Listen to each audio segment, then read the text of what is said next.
வணக்கம், வாழ்க வளமுடன். இப்போ நான் பேச போகிற தலைப்பு முருங்கைக்கீரை.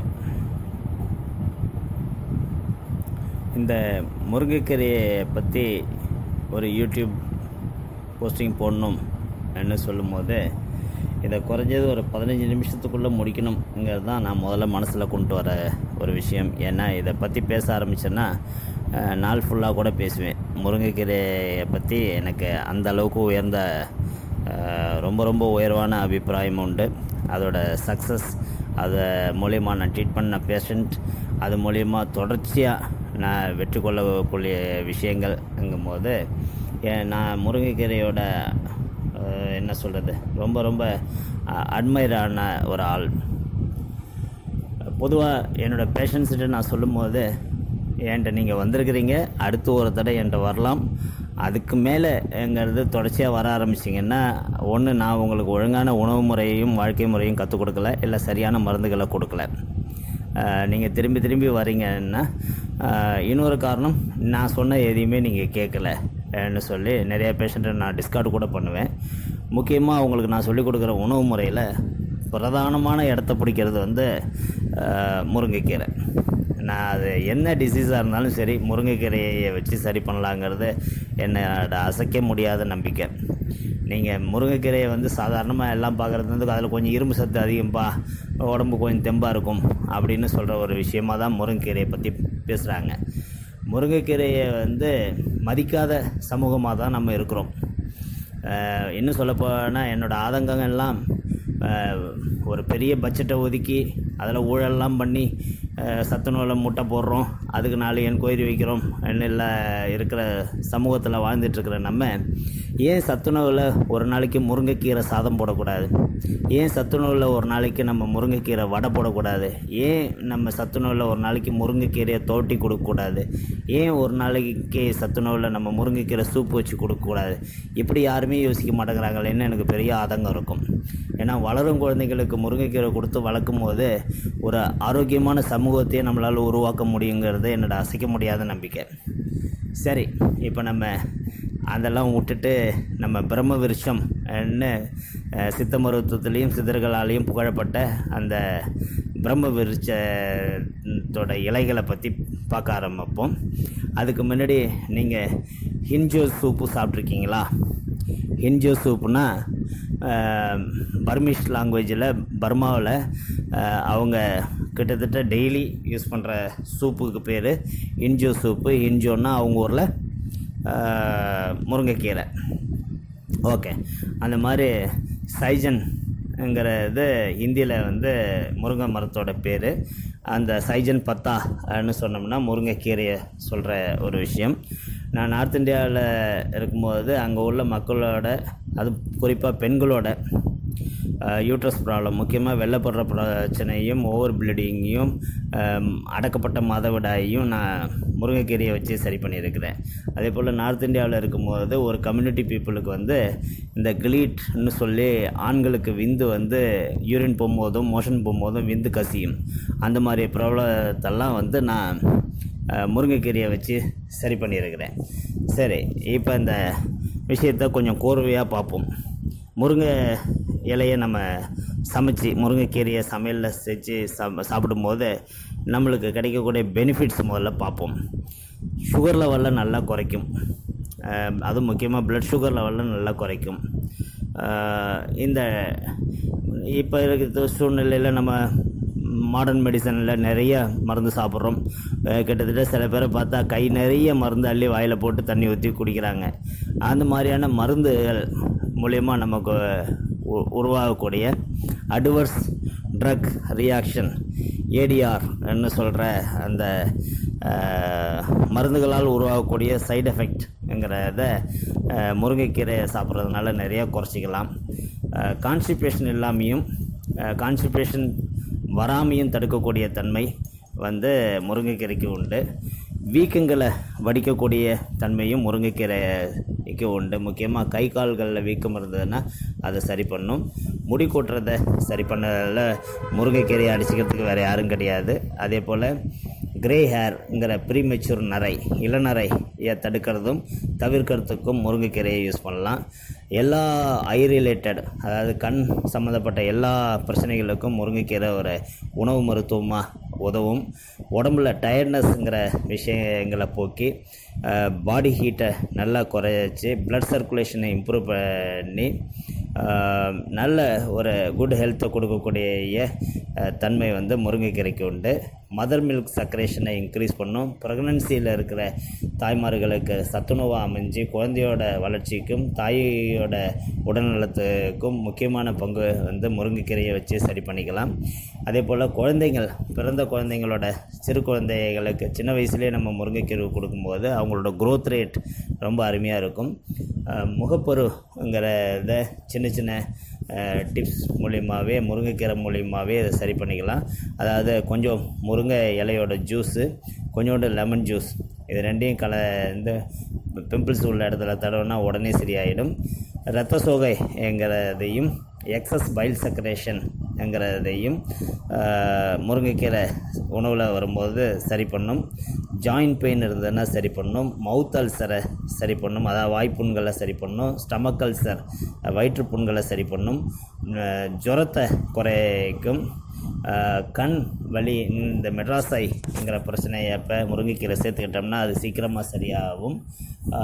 இம்யூனிட்டியை நல்ல உடம்புல உருவாக்குறதுனால இட்ஸ் ஸ்டிமுலேஷன், அதாவது இம்யூனிட்டி ஸ்டிமுலேஷனுங்கிறது ரொம்ப அதிகமாக உருவாகும் முருங்கைக்கீரை சாப்பிடும்போது. பாலுணர்வுகளை நன்றாக தூண்டி செக்ஷுவல் இன்ட்ராக்ஷனை வந்து ஒரு மீனிங்ஃபுல் செக்ஷுவல் இன்ட்ராக்ஷனாக மாற்றும். விந்து அணுக்களை கூட்டும், விந்தோட அடர்த்தியை கூட்டும். இந்த ப்ரீமெச்சூர் எஜாக்குலேஷனுங்கிற ப்ராப்ளத்தை சரி பண்ணும். விந்து நீர்த்து போகிற தன்மையை சரி பண்ணி விந்தை கட்டக்கூடிய தன்மை வந்து முருங்கைக்கீரைக்கு உண்டு. காம உணர்வை நன்கு தூண்டக்கூடிய உணர்ச்சிகளை நன்று தூண்டக்கூடிய தன்மையும் முருங்கைக்கீரைக்கு உண்டு. எல்லா ஹைப்போதைராய்டு, ஹைப்பர் தைராய்டு இதை சரி பண்ணக்கூடிய தன்மையும் முருங்கைக்கீரைக்கு உண்டு. எல்லா டைப் ஆஃப் ஸ்கின் ப்ராப்ளத்துக்கும் முருங்கைக்கீரை ஒரு மருந்தாக அமையும். பிரெயின் டெவலப்மெண்ட் என்று சொல்கிற வளரும் குழந்தைங்களுக்கு உண்டாகக்கூடிய பிரெயின் டெவலப்மெண்ட்டையும் வயதானவர்களுக்கு உண்டாகக்கூடிய மூளை செல்களின் இறப்பை ஈடு செய்யக்கூடிய சத்துணவாகவும் முருங்கைக்கீரை அமையும். ஆண்களோட வீரியத்தன்மையை, விரைப்புத்தன்மையையும் வீரியத்தன்மையையும் ஆண் தன்மையையும் அதிகரிக்கக்கூடிய விஷயங்கள் நிறைய நம்ம முருங்கைக்கீரையில் உண்டு. மென்சஸ் ட்ரபுள், அது பெண்களோட மாதவிடாய் கோளாறுன்னு எதை வேணாலும் சொல்லுங்கள், அதை சரி பண்ணக்கூடிய தன்மை முருங்கைக்கீரைக்கு உண்டு. மற்ற டிசீஸ், இப்போ சப்போஸ் வேறு ஏதாவது ஒரு நோய், அது உடல் சம்மந்தப்பட்ட எந்த நோயாக வேணாலும் இருக்கட்டும், அந்த நோயோட சைடு எஃபெக்ட், ஃபார் எக்ஸாம்பிள் வந்து இப்போ ஜாண்டிஸுக்கு நீங்கள் ட்ரீட்மெண்ட் எடுத்து அது ஜாண்டிஸ் சரியாகுதுன்னு வச்சுக்குவோம். அதுக்கப்புறம் உங்களுக்கு பசியின்மைன்னு இருக்கும். அந்த மாதிரியான விஷயங்கள்லாம் சரி பண்ணக்கூடியது, அதாவது after effect of any disease அதை சரி பண்ணக்கூடிய தன்மை வந்து முருங்கைக்கீரைக்கு உண்டு. ஹார்ட் டிசீஸ் சரி பண்ணக்கூடிய தன்மை முருங்கைக்கீரைக்கு உண்டு. அதிகமாக யூரினை உருவாக்கக்கூடிய தன்மை முருங்கைக்கீரைக்கு உண்டு. அதனால் இந்த ஹை பிபிங்கிறதே இல்லாமல் பண்ணிடலாம்.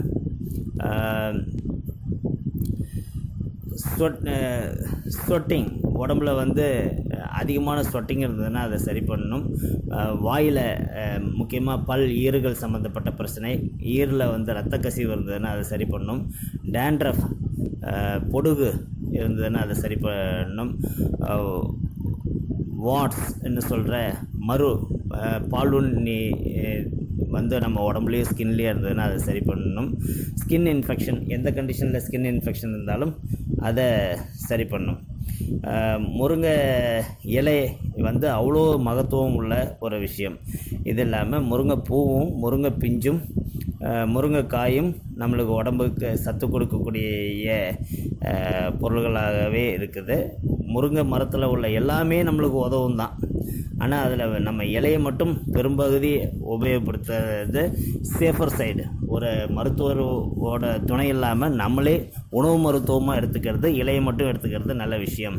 அண்டு முருங்கை பிசின் ங்கிறதும் முருங்கை வேர்லேருந்து கிடைக்கக்கூடிய முருங்கை வேர், முருங்கை சூப்பு, முருங்கை பிசின், இந்த மாதிரியான சில விஷயங்களை நம்ம ஒரு மருத்துவரோட நேரடி பார்வையில் உபயோகிக்காமல் நம்மளாக உணவில் கொண்டு வர்றதுங்கிறது தவிர்க்க வேண்டிய விஷயங்கிறத இங்கே நம்ம புரிஞ்சுக்கணும். ஏன்னா அதோட சத்து முறைகள் கொஞ்சம் மாறுபாடாக இருக்கிறதுனால அது உடம்புக்கு சில தேவையில்லாத சங்கடங்களை உருவாக்கும். அதனால் நம்ம ஒன்லி முருங்கை இலையை மட்டும், முருங்கை காயை மட்டும், முருங்கை பிஞ்சு, முருங்கை பூ, இந்த மாதிரியான உணவில் நேரடியாக நம்ம சேர்த்துக்கிற விஷயங்களை மட்டும் நம்ம தொடர்ந்து உபயோகப்படுத்தி நம்ம உடல்நலத்தை சரி பண்ணி வைக்கலாம்.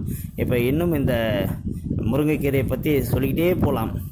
சில விஷயங்களை கொஞ்சம் பேசிக்கிட்டோம்னா அதோட இம்பார்ட்டன்ஸ், முருங்கைக்கீரையோட மகத்துவம் உங்களுக்கு புரியணுங்கிறதுக்காக சொல்கிறேன். நம்ம விட்டமின் சி என்று சொல்கிற ஒரு முக்கியமான விட்டமின் முருங்கைக்கீரையில் எந்த அளவுக்கு இருக்குன்னா, ஒரு 100 கிராம் முருங்கைக்கீரையில் 7 ஆரஞ்சு பழத்தில் இருக்கிற விட்டமின் சி இருக்குது.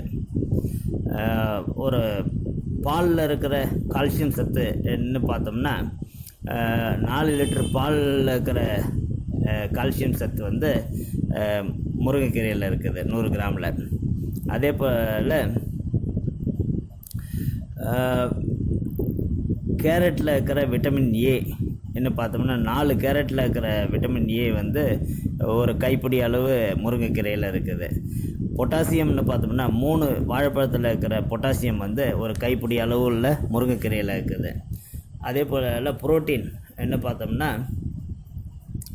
நிறைய இந்த தானியங்களில் இருக்கிற புரோட்டீன், அந்த புரோட்டீன் கூட கம்பேர் பண்ணும்போது முருங்கைக்கீரையில் 2 மடங்கு அதிகமான புரோட்டீன் இருக்குது. அதே போல் நம்ம கீரையில் தான் இரும்பு சத்து அதிகமாக இருக்குதுங்கிறது எல்லாருக்கும் தெரியும். நீங்கள் எந்த கீரையை வேணாலும் எடுத்துங்க, அதை முருங்கைக்கீரை கூட கம்பேர் பண்ணும்போது அந்த இன்னொரு கம்பேர் பண்ணுற கீரையோட 75 மடங்கு அதிகமாக, 75% higher than any type of கீரை முருங்கைக்கீரையில் ஐரன் சத்து இருக்குது. இந்த மாதிரி நிறைய சத்துக்கள் உள்ள பொருளாக நம்ம முருங்கைக்கீரை இருக்குது. ஆனால் நம்ம அதை இன்னும் கூர்ந்து கவனிக்காமல் ஒரு என்ன சொல்கிறது, ஒரு தவிர்க்கப்பட்ட பொருளாகவே இருந்துகிட்ருக்குது. இதை இம்பார்ட்டன்ஸ் கொடுக்கணுங்கிறதுக்காக நேஷ்னல் இன்ஸ்டியூட் ஆஃப் ஹெல்த் இதை ரெகக்னைஸ் பண்ணி முருங்கை மரத்தை, முருங்கை மரம் as the botanical of the year, அதாவது தாவர குடும்பத்தில் இதுதான் கிங்ங்கிற மாதிரி 2007, 2011, 2012 இதை ரெகக்னைஸ் பண்ணியிருக்கிறாங்க. அதாவது இம்பார்ட்டன்ஸ் கொண்டுட்டு வரணுங்கிறதுக்காக அதை பொட்டானிக்கல் ஆஃப் த இயர்னு சொல்லி ரெகக்னைஸ் பண்ணியிருக்கிறாங்க. ஆஃப்ரிக்கன் கண்ட்ரியில் இதுக்கு அதே அளவுக்கு உயர்ந்த மரியாதை கொடுத்துருக்குறாங்க. எப்படின்னா, இந்த மரம் இருக்கிற இந்த மரத்துலேருந்து கிடைக்கக்கூடிய பொருள்களை சாப்பிட்டா நெவர் டைங்கிற எஃபெக்ட் வரும். அதே போல் மதர் மில்க்குக்கு ஈடு இணையாக சொல்லக்கூடிய ஒரு பொருளாக முருங்கைக்கீரையை அவங்க மதித்து சொல்லியிருக்கிறாங்க. நம்ம ஆயுர்வேத மருத்துவத்தில் இதை முருங்கைக்கீரையை பற்றி குறிப்பிடும்போது 300 டைப் ஆஃப் டிசீஸை இந்த முருங்கைக்கீரையை வச்சு சரி பண்ணலாம் ன்னு சொல்லி வகைப்படுத்தியிருக்கிறாங்க. அதுவும் இல்லாமல் அதில் 46 வகையான ஆன்டி ஆக்சிடென்ட் இருக்கிறதாகவும் 90 விதமான சத்துக்கள் இருக்கிறதாகவும் குறிப்புகள் நம்ம ஆயுர்வேதத்தில் இருக்குது. இப்போ நான் சொல்ல போகிறது ஒரு 100 கிராம் முருங்கைக்கீரையில் என்னென்ன சத்துலாம் அடங்கியிருக்குது என்ன பார்த்தோம்னா, எனர்ஜிங்கிறது 64 கலோரி இருக்குது. கார்போஹைட்ரேட் 8.28% இருக்குது. புரோட்டீன் 9.40 கிராம் இருக்குது. டோட்டல் ஃபேட்டுங்கிறது 1.4% இருக்குது. Cholesterol 0 milligram. Fibre 2 milligram. விட்டமின்ஸ்னு பார்த்தோம்னா ஃப்ளோட்டஸ்ங்கிறது 40 microgram. Niacin 2.220 microgram. Pyridoxine 1.2 milligram. Riboflavin 0.660 milligram. Thiamine 0.257 milligram. Vitamin A 7564 international unit. Vitamin C 51.7 milligram. எலக்ட்ரோலைட்டுங்கிற சோடியம் 9 மில்லிகிராம். Potassium 337 milligram. மினரல்ஸ்னு சொல்கிற calcium 185 milligram, iron 4 milligram, magnesium 147 milligram, phosphorus 112 milligram, selenium 0.9 microgram, zinc 0.60 milligram. இன்னும் இவ்வளோ சத்து ஒரு கீரையில் இருக்குது. ஆனால் அந்த கீரையை நம்ம அதுக்கு உண்டான மரியாதை கொடுக்காம எப்பயோ வேறு எதுவும் சமைக்கிறதுக்கு கிடைக்கலன்னா அப்போ எடுத்து சாப்பிட்றத என்ன இருக்கிறோம். எங்கள் அப்பா எனக்கு அடிக்கடி சொல்லுவாங்க, தஞ்சாவூர் டிஸ்ட்ரிக்டில் 1950களில் ஒரு பெரிய பஞ்சம் வந்துதான். அந்த பஞ்சத்தை இப்போ தண்ணி இல்லாதனால விவசாயம் செய்ய முடியாமல் விவசாய கூலிகள், பெருவாரியான மக்கள் விவசாயத்தை நம்பியிருந்த அந்த காலங்களில் நிறைய பேர் சாப்பாடு இல்லாமல் நிறைய பேர் இறந்து போனாங்களாம். மீதி இருந்த மக்களோட உயிர் காத்தது 2 விஷயமா. அந்த தண்ணி இல்லாத வயலில் இருந்த எலிகளும் அந்த எலிக்கறியும்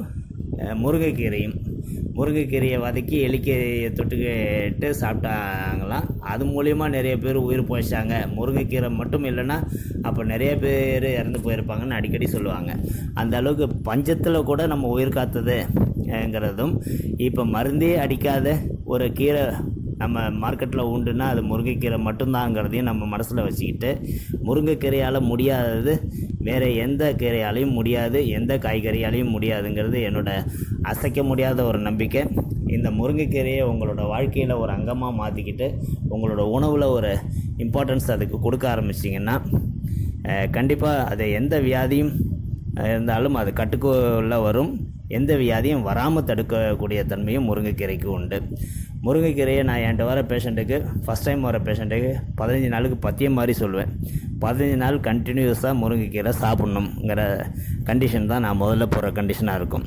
அது மாதிரி முதல்ல ஒரு ஆரம்பம் ஒரு 15 நாளைக்கு தொடர்ச்சியாக முருங்கைக்கீரையை சாப்பிட்டு பாருங்கள். உங்களுக்குள்ளே நடக்கிற மாற்றத்தை நீங்கள் உணர ஆரம்பிச்சிங்கன்னா முருங்கைக்கீரை அதுக்கப்புறம் சாமி மாரி பார்க்க ஆரம்பிச்சிடுவீங்க. வாழ்க வளமுடன். முருங்கைக்கீரையோட புகழை மற்றவங்களுக்கும் எடுத்து சொல்லுங்கள். நீங்கள் இந்த மெசேஜ் மூலயமா தெரிஞ்சுக்கிட்ட விஷயங்களை உங்கள் குடும்ப உறுப்பினர்களுக்கு சொல்லிக் கொடுங்க. முக்கியமாக வளரும் குழந்தைங்களுக்கு சொல்லிக் கொடுங்க. ஏன்னா நம்ம கீரை கொடுக்காத ஒரு சமூகத்தை உருவாக்கிக்கிட்டே இருக்கிறோம். அதுலேயும் முக்கியமாக முருங்கைக்கீரையோட இம்பார்ட்டன்ஸை சொல்லி குழந்தைங்களுக்கு சொல்லிக் கொடுத்து அந்த கீரையை நல்லா சமைச்சு கொடுத்து அவங்களுக்கு ஒரு ஆரோக்கியமான சமூகமாக எதிர்காலத்தில் ஒரு ஹெல்த்தியான குழந்தைங்களாக அவங்கள உருவாக்கணுங்கிறது தான் என்னோடய விருப்பம். வாழ்க வளமுடன். வணக்கம்.